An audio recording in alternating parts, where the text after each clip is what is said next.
আপনার গাড়ির পেট্রোলে ইথানল নেই তো? নাকি পেট্রোল কিনতে গিয়ে অজান্তেই কিনছেন ইথানল মেশানো E20 পেট্রোল? আপনি কি জানেন আপনার গাড়িতে এখন যে E20 ঢুকছে তার মধ্যে প্রায় 20% পর্যন্ত ইথানল থাকতে পারে? কিন্তু আপনার বাইক বা আপনার গাড়িটা কি এই E20 জন্য প্রস্তুত? ইথানল মেশানো পেট্রোল দিলে কি আপনার গাড়ির ইঞ্জিনের ক্ষতি হতে পারে? রাবারের পাইপ, গ্যাসকেট কিংবা ফুয়েল সিস্টেমের কোনো অংশে সমস্যা হবে না তো? আর সবচেয়ে বড় কথা, আপনার গাড়ির মাইলেজ কতটা কমছে? আগে 1 লিটার পেট্রোলে যে রাস্তা যেতেন, এখন একই টাকা খরচ করে কি সেই রাস্তা যেতে পারছেন? আপনি যদি বলেন আমার E20 দরকার নেই, আমাকে আগের E10 দিন, সেই সুযোগ কি আপনার হাতে রয়েছে? সরকার বলছে E20-তে দেশের টাকা বাঁচবে, বিদেশ থেকে তেল কম কিনতে হবে, কৃষক লাভবান হবেন।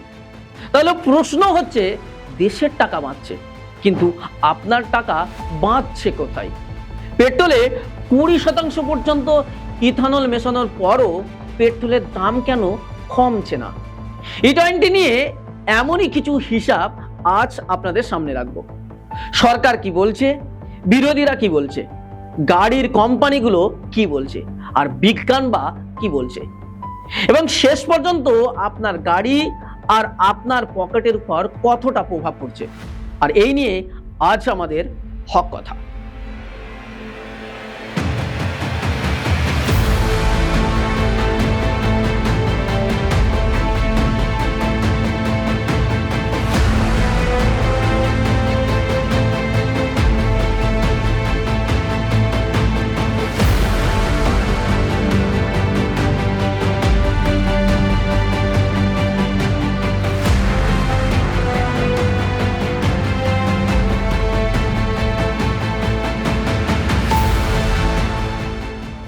প্রথমেই বুঝে নিন সরকার কেন E20 আনলো।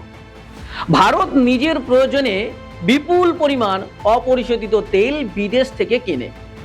আন্তর্জাতিক বাজারে তেলের দাম বাড়লে দেশের পকেট থেকে বিপুল ফরেন এক্সচেঞ্জ বেরিয়ে যায়। সেই নির্ভরতা কমানোর জন্যই পেট্রোলের সঙ্গে দেশে উৎপাদিত ইথানল মেশানোর পরিকল্পনা তৈরি করে সরকার। আখ, ভুট্টা সহ বিভিন্ন কৃষি উৎস থেকে ইথানল তৈরি করা হয়। সরকারের বক্তব্য, এর ফলে বিদেশি তেলের উপর নির্ভরতা কমবে এবং দেশের টাকা বাঁচবে এবং কৃষকদের জন্য নতুন বাজার তৈরি হবে। এই উদ্দেশ্য নিয়ে আপত্তি করার তো কিছুই নেই, কিন্তু গল্পের অন্য দিকটা এবার শুনুন। ইথানল আর পেট্রোলের শক্তি কিন্তু এক নয়। ইথানলের প্রতি লিটারে এনার্জি কন্টেন্ট কম, আর সরকার সংসদে জানিয়েছে কিছু পুরনো E10 চার চাকার গাড়িতে E20 ব্যবহারের ফলে ফুয়েল এফিসিয়েন্সি আনুমানিক 3 থেকে 5% পর্যন্ত কমতে পারে। একটু সহজ করে বলি, আপনার গাড়ি আগে যদি 1 লিটারে 20 কিলোমিটার চলতো, 5% কমলে সেটা দাঁড়ায় প্রায় 19 কিলোমিটার, অর্থাৎ 1 লিটারে 1 কিলোমিটার। শুনে হয়তো আপনি ভাবছেন ঠিকই তো আছে, কিন্তু মাসে 50 লিটার তেল পোড়ালে 50 কিলোমিটার, বছরে 600 কিলোমিটারের পার্থক্য। এখন আমার প্রশ্ন, পেট্রোলের দাম যদি সেই অনুপাতে না কমে, অথচ একই টাকার গাড়ি কম চলে, তাহলে সাধারণ মানুষের প্রতি কিলোমিটারের খরচ বাড়লো না কমলো? আর এখানেই E20 নিয়ে সরকারের কাছে প্রথম বড় জবাবটা পাওনা রয়েছে সাধারণ মানুষের। এবার আসুন আরো বড় আতঙ্কে। হ্যাঁ, আতঙ্ক কেন বলছি? E20 আপনার গাড়ি কি নষ্ট করে দেবে, এ নিয়ে প্রশ্ন উঠছে। সোশ্যাল মিডিয়ায় বলা হচ্ছে E20 দিলেই ইঞ্জিন শেষ। আমি সেই কথা বলবো না, কারণ E20 ব্যবহার করলেই গাড়ির ইঞ্জিন নষ্ট হয়ে যাবে এমন প্রতিষ্ঠিত কোনো বৈজ্ঞানিক প্রমাণিত হয়নি বা প্রমাণ দেয়নি। সরকার এবং অটোমোবাইল ইন্ডাস্ট্রিও একই কথা বলছে, তাদের কাছে ইঞ্জিন নষ্ট হবার কোনো প্রমাণ নেই। কিন্তু তাই বলে পুরানো গাড়ির যে ক্যাপাসিটি, তা নিয়ে প্রশ্ন করা যাবে না তা নয়। ভারতে ইথানলের রোডম্যাপ E20-র জন্য মেটেরিয়ালস এবং ইঞ্জিন টুইনিং এর বিষয়টি গুরুত্ব পেয়েছে, কিন্তু পুরানো গাড়ির rubber parts, gas kit, fuel system একেবারে নতুন E20 ডিজাইনের গাড়ির মতো অপটোমাইজড নাও হতে পারে। এবার গ্রামের একজন মানুষকে ভাবুন, কেউ চাষের কাজের জন্য বাইক কিনেছেন, কেউ বাজারে মাল নিয়ে যাওয়ার জন্য গাড়ি কিনেছেন, কেউ ইএমআই দিয়ে সংসারের প্রথম গাড়িটা কিনেছেন। 5-7 বছর আগে যখন তিনি সেই গাড়ি কিনেছিলেন, তখন তো কেউ বলেনি যে কয়েক বছর পরে তার পেট্রোলের বদল অনিবার্য। তাহলে আজ তার গাড়ি যদি E10 জন্য তৈরি হয়, তিনি E10 চাইলেও পাবেন না কেন? সরকার প্রতিটি পুরানো মডেলের জন্য রিপোর্ট প্রকাশ করুন, কোনো গাড়িতে E20 সম্পূর্ণ সেফ আর কোন গাড়িতে পার্টসের বদল আনতে হবে। লং টার্ম টেস্টিং এ কি পাওয়া গেছে? কারণ মানুষকে ভয় পাবেন না বললেই ভয় যায় না, ভয় যাওয়ার জন্য প্রমাণ দেখাতে হবে সরকারকে। কিন্তু E20 বিতর্কের সবচেয়ে বড় রহস্য রয়েছে পেট্রোল পাম্পের মেশিনে। সরকার বলছে ইথনল মেশানোর ফলে যে বাইরে থেকে তেল ইম্পোর্ট কমবে এবং দেশের ফরেন এক্সচেঞ্জ বাঁচবে এবং কৃষকরা লাভবান হবেন। খুব ভালো কথা। তাহলে গ্রামের একজন বাইক চালক যখন 100 টাকা দিয়ে পেট্রোল কিনছেন, তার প্রশ্নটা খুব সাধারণ, আমার লাভ তাহলে কত টাকা? পেট্রোলের একটা অংশ যখন ইথনল দিয়ে বদলানো হচ্ছে, তখন আমার জ্বালানি সস্তা হচ্ছে কতটা? এখানেও সত্যি বলতে ইথনল মানেই সব পরিস্থিতিতে পেট্রোলের চেয়ে অনেক সস্তা নয়। ইথনলও কিনতে খরচ আছে, জিএসটি আছে, পরিবহন আছে, স্টোরেজ আছে। আবার আন্তর্জাতিক বাজারের যে তেলের দাম আর ভারতের পেট্রোলের পাম্পের যা দাম একই জিনিস নয়।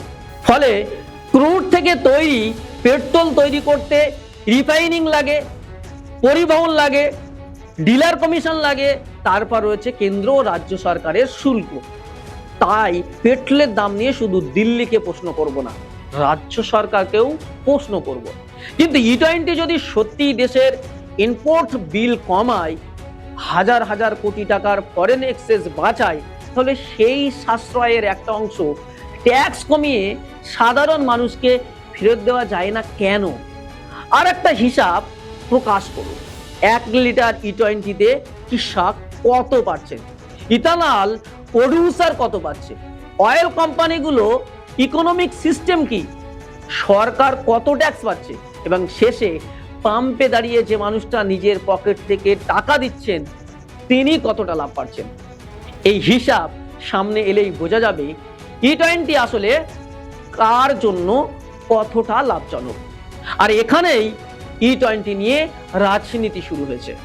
কংগ্রেস ও বিরোধীরা মাইলেজ, পুরানো গাড়ির ক্যাপাসিটি, কনজিউমারের খরচ, E20 বেছে নেওয়ার বাধ্যবাধকতা নিয়ে প্রশ্ন তুলছে। রাহুল গান্ধী ও বিষয়টা নিয়ে সরকারকে আক্রমণ করছে। আম আদমি পার্টি এবং কনজিউমার চয়েস নিয়ে প্রশ্ন তুলছে। কিন্তু বিরোধীদেরও বলবো, E20 দিলেই গাড়ি নষ্ট, প্রমাণ ছাড়াই এমন কথা বললে মানুষকে ভয় দেখানো হবে। আবার সরকারকেও বলবো, মানুষের প্রশ্নকে গুজব বলে উড়িয়ে দেবেন না। আমি E20-র বিরুদ্ধে নেই, কৃষকের আয় বাড়বে, আমি তার পক্ষে। বিদেশ থেকে তেল কেনা কমলে আমি তার পক্ষে। দেশের ফরেন এক্সচেঞ্জ বাঁচবে, আমি তার পক্ষে। কিন্তু পকেটে গরিব মানুষের টাকা বাঁচবে তো? আমার গাড়ি, আমার কষ্টের টাকা, পেট্রোল আমিও কিনছি, তাহলে পুরনো গাড়ির নিরাপত্তার নিশ্চয়তা কোথায়? E10 বেছে নেওয়ার সুযোগ কোথায়? মাইলেজ কমলে আমার প্রতি কিলোমিটারের খরচ হিসাব কোথায়? আর দেশ যদি E20 ব্যবহার করে টাকা বাঁচায়, সেই লাভ আমার ফুয়েল বিলে কোথায়? মোদিজি দেশের প্রধানমন্ত্রী, E20-তে দেশের কত টাকা বাঁচছে সেই হিসেব অনেক কিছু শুনলাম। গ্রামের কৃষক, বাইক চালক, অটো চালক, ছোট গাড়ির মালিক আর সাধারণ মানুষের কত টাকা বাঁচছে সেই হিসাবটাও দেশের মানুষের সামনে রাখা দরকার। আর এটাই আজ আমাদের হক কথা। প্রশ্ন বিরোধিতার জন্য নয়, প্রশ্ন মানুষের হকের জন্য, আর সেই জন্যই হক কথা।